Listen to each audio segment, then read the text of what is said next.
Hi, welcome to Ikate's Crossing. Now today we're on the floor and we're having a look at the Santa Muerte Oracle deck. Okay, now why have I got the cards spread out like this? You will see when I turn it over. So let's turn over each card. Okay, what I've done is I've put the cards 1 to 8, then 9 to 16, just in each of the world, there's 4 worlds, and each world is laid out like this. Now let's turn this over.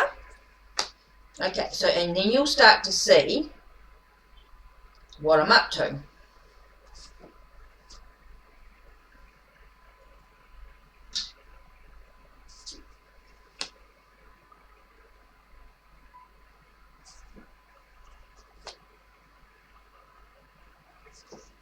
Okay, so let's have a look at this and see how it goes.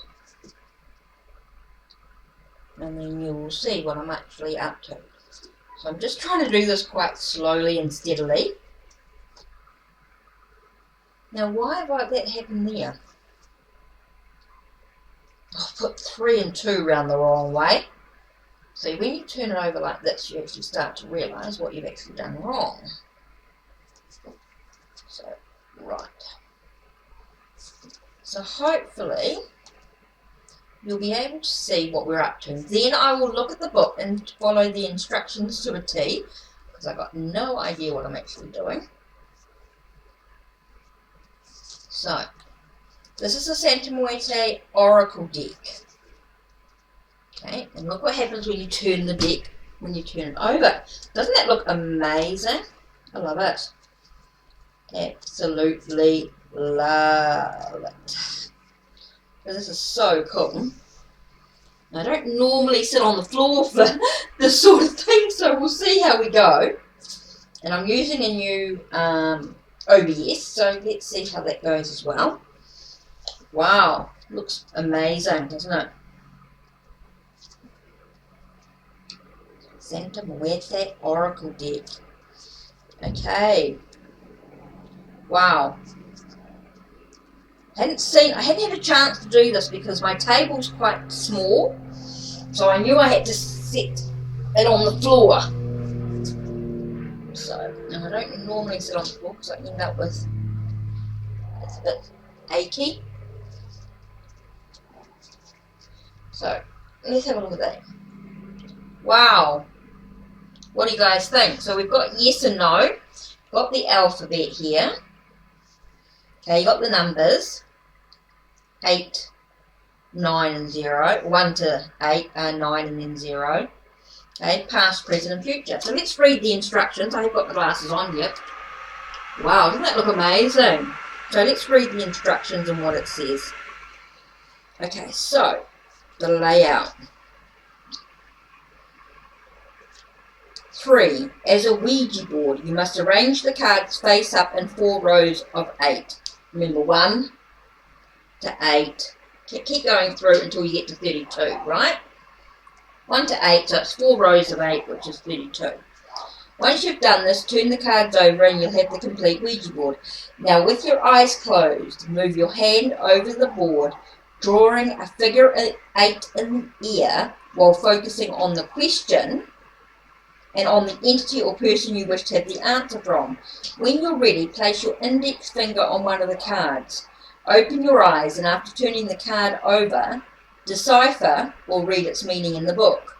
Repeat this as many times as you find necessary or until you reach a point where the card has already been overturned.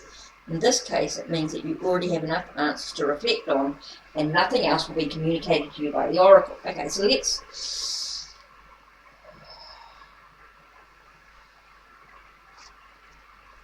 1,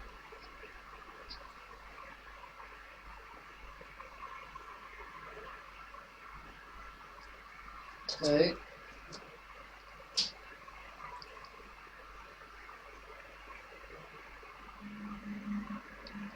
3,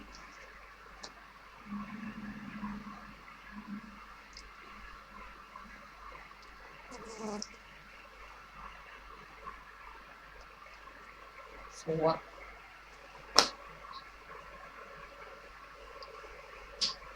5,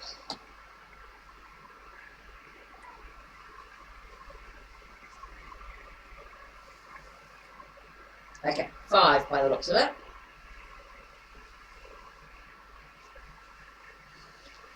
Wow. Okay, so let's have a look. What was the message? So we got 14, 13, 21, 10, and 26. So I know this one here is the goddess of it was a water one. This was about water. It's about the flow of water. This is war and sun, S-U-N, sun and war. Okay. This one is the god. Is it the goddess? Let me check. Yeah, it's a goddess, I think. Is that a goddess? Yep, that's a goddess. Let's just check. It was the goddess of the dead in the afterlife. And this one, these two, I'm not sure yet. So let's have a look. We have. So let me check those. I'm sure it was the goddess of the life and. No, this one's the god. The god of the life and after death. Right, 11 was the white, there was goddess. So this is the god, yeah, the king, sorry, not the god, the king of the dead in the afterlife, right? Then we have the sun and war, and the other one was of the water. That's right, goddess beauty and fertility. Okay, so let's have a look. These first 3 cards we're looking at. This one here is time to look at the situation from a more in-depth point of view, to analyse the circumstances before putting the pieces back together.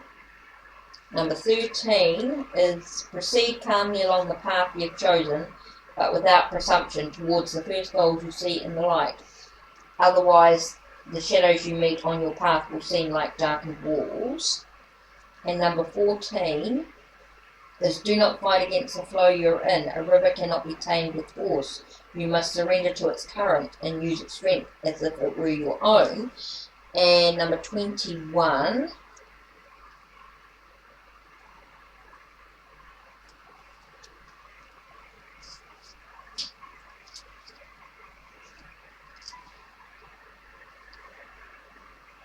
is instincts. Okay, this is about using your instincts. Indulge the flame that you feel burning without repressing it. Transform it into your strong point with pride and you will obtain the results you desire. And number 26 is proceed courageously without hesitation, working with constancy on the basis of your work. That's the work one. Okay? Hope you can see all that. I know it's a bit hard with the quality of the video. I'm not sure about the quality of the video, but we'll see when we upload it what it's like. So for me, let me look at that again.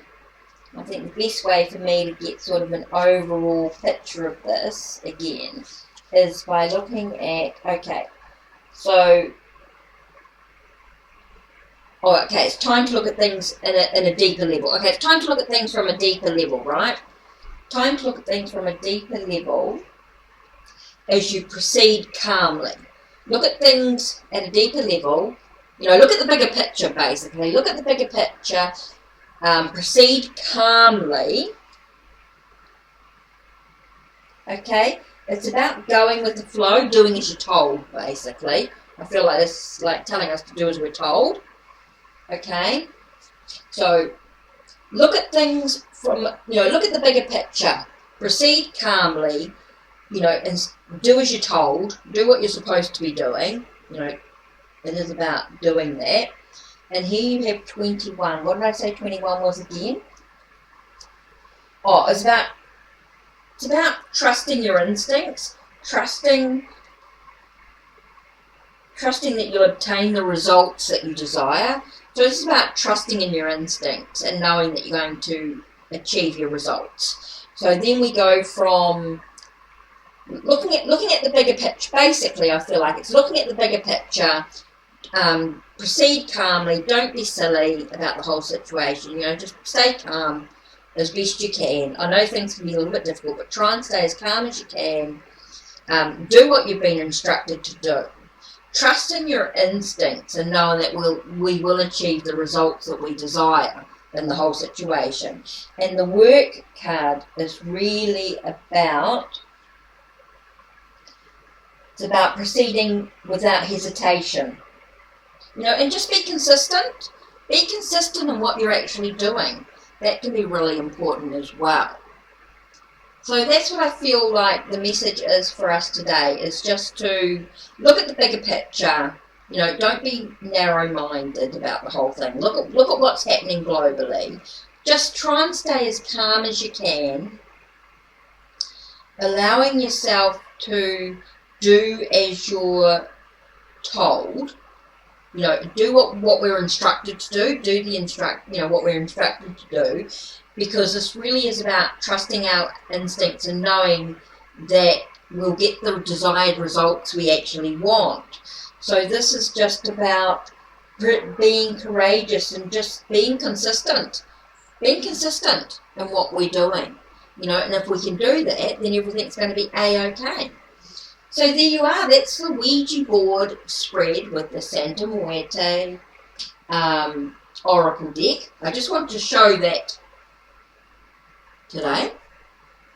So there we are. Isn't it amazing? So let's turn this back over. Now it's a bit hard for me to do it for readings for other people because it's a bit hard for me not to, because I can't do it on a table. If I had a big table it would be much easier, but I'm feeling like I'm stretching. But you can see what it's about anyway. I just wanted to show you the Santa Muerte Oracle as a Ouija board, or spirit board if you like, whatever you like to call it. Remember, I'm not connecting to spirit, I'm not connecting to those that have passed over.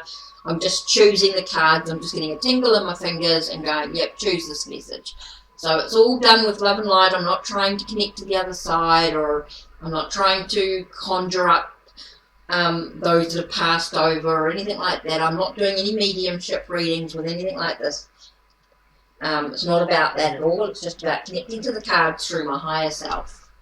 So yeah, just wanted to explain a little bit so that people don't sort of freak out, you know, with being a spirit board or anything like that. You know that working with spirit board, as long as you're working with the highest intention, you're not, you're not having alcohol, you're not being silly with drugs or anything like that. You're working with love and light, and you're asking specifically for certain energy, and you're protected. Spirit boards are a great way to connect with those in the past. But of course, in mediumship, you don't need the tools, really. This just sort of could be a doorway or a gateway to register if you want to work that way. But it's not mine, because that's not something I would do.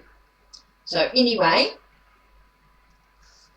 that's it for me. Don't forget to subscribe and like. And don't forget to check out my channel to see my links to my blog. If you wish to have a reading, you can have a reading privately, or you can check out the link for a reading for if you want to on my lives. There's also the links to Unseen Alley as well if you want a private reading. There's some specials on there, some exclusive deals. Other than that, there is my links to Instagram and Twitter as well, which you can DM me, contact me, message me, whatever you like. It's all good. Don't forget to leave, if you're working with the Santa Muerte Oracle, I'd love to hear your thoughts. If you've done the Ouija board spread like that, I'd love to hear your thoughts and opinions and how you found it. Yeah, and I also have the Santa Muerte tarot deck as well, which I absolutely love. Right, so that's it for me for the moment, and I will see you in a few hours, couple of hours, for my live. Take care and blessed be.